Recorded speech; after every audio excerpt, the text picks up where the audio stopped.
આગામી લોકસભાની ચૂંટણીને લઈને આજે જિલ્લા કલેક્ટર કચેરી ખાતે આવેલ ધારાસભા હોલ ખાતે જિલ્લા કલેક્ટર એબી ગૌરની અધ્યક્ષતામાં ચૂંટણીલક્ષી બેઠક મળી હતી। આગામી લોકસભાની ચૂંટણીને લઈને તમામ બૂથને પડતી મુશ્કેલીઓ અને બૂથની સમસ્યા અંગે તમામ પક્ષના હોદ્દેદારો સાથે ચર્ચા કરવામાં આવી હતી। વડોદરા શહેર અને જિલ્લાના પક્ષના હોદ્દેદારો મીટિંગમાં ઉપસ્થિત રહ્યા હતા।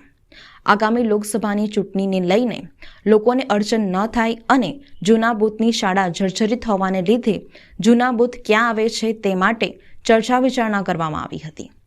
સાથે રાજકીય પક્ષો સાથે અને ચૂંટણી અધિકારીઓની ઉપસ્થિતિમાં બૂથને ફાઇનલ કરવા માટે સૂચન મંગાવવામાં આવ્યા હતા।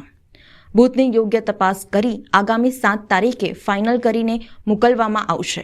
વધુ માહિતી ચૂંટણી અધિકારીએ આપી। આજે ચૂંટણીલક્ષી મીટિંગ હતી। એમાં જે બૂથો જર્જરિત, જે મકાનો જર્જરિત હોય, બૂથ હટાવવાનું હોય, કોઈ જગ્યાએ કોઈ 1500થી વધારે સંખ્યા થતી હોય એનું બીજું બૂથ બનાવવાનું હોય, એ માટેની આજે અગત્યની મીટિંગ હતી।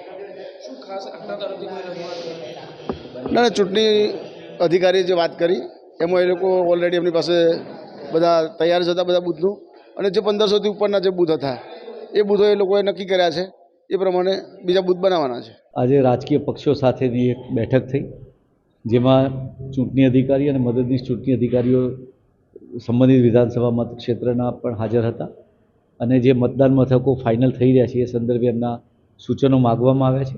એની યોગ્ય ચકાસણી કરી અને આખરી નિર્ણય કરી અને 7મી તારીખે મોકલી આપવામાં આવશે।